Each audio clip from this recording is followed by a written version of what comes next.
Now let's have a look at placing light switches. So I'm in my reflected ceiling plan.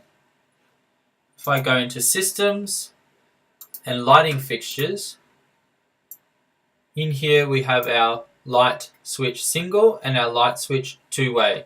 So we use a two-way if we're connecting one light to two different switches, and a single when it's lights connected to a single switch. So for this I need a single switch. These are hosted on walls. Now when I click them, I have the option over here to mirror the symbol if I need. This just points it in the different direction if it suits the situation. Sometimes you'll need that if it's interfering with a wall or something like that. So that's super simple. I can then use Create Similar to go throughout the model and place additional light switches where needed.